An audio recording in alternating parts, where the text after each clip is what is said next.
Philip Arnold. I'm Carl Potter from Bilfinger GVA, and I head up the National Offices team. Since about 1995, we've been producing the Business Parks Review, and that's produced on a half-yearly basis.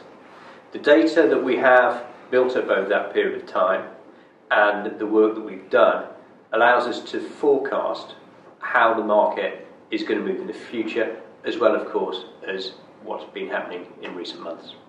We've recently produced the latest report, which covers 2015, and the findings are quite interesting.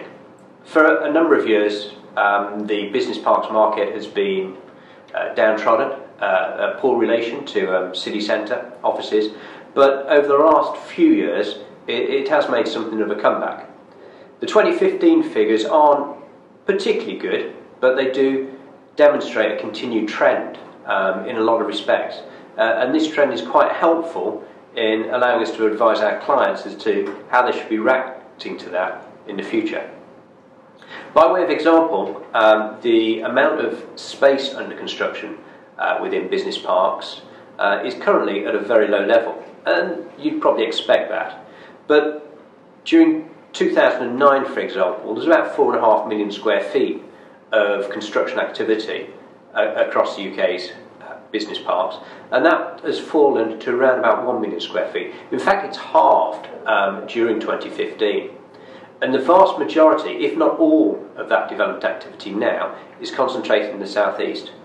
So across the UK regions, there's a real dearth of new supply.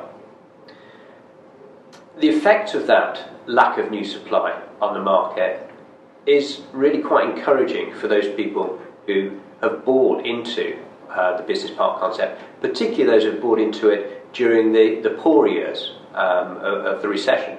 In 2009, 2011 period, for example, saw some significant falls in values and huge increases in the yields that were being paid to buy into the market. Those yields have now fallen, so a lot of those people who entered the market at that period of time have already benefited from some significant increases in capital value. Those increases in capital values were really remarked during 2014, demonstrating a 21.4% return, and during 2015 we saw a 13.5% return. So very good returns, but in what is quite an unstable market. We do see those returns moderating now and being focused generally on rental growth. So we think that a lot of the capital growth has been taken out, and for 2016 we're forecasting a return of around about 7%. The level of investment activity during 2015 was quite significant. You could say that this was buying into a market that had risen and was therefore anticipated to continue to rise.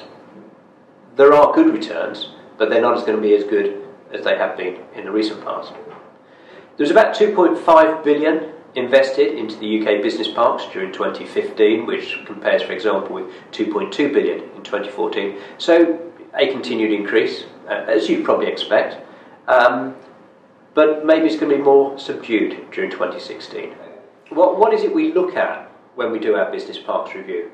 Well, what we try to do is look at the amount of space that's taken up across the sector, the amount of space that's under construction, and the vacancy rates. And as we've seen continued decreases in vacancy rates and a real lack of new construction, we know that the level of availability is going to continue to fall. Now, this level of availability has been quite high in the past, and around about 2012 it peaked at around about 20%, and now it's down to an average across the UK of 15%. But there are some better parts of the market. So, for example, in the Midlands, availability is down to around 9%, which we see as a good trigger, generally, for rental growth to start to increase. Whilst levels of demand in 2015 were some 9% below previous years, they're still continuing at a good rate when judged against availability and replenishment of the market. The consequence of this is that the vast majority of stock that is being produced and put into the market now is refurbishment. What we're not seeing is significant levels of new development. And one of the reasons for that is the amount of stock that is out there across the country.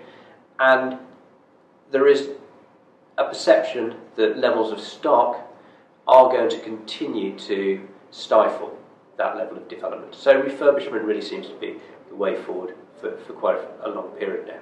So as we move into 2016, what do we forecast? Firstly, there is going to be a good level of take-up, but it's still going to be quite subdued compared to the 5-yearly average. I think there are reasons for that, general economic uncertainty, Brexit, etc.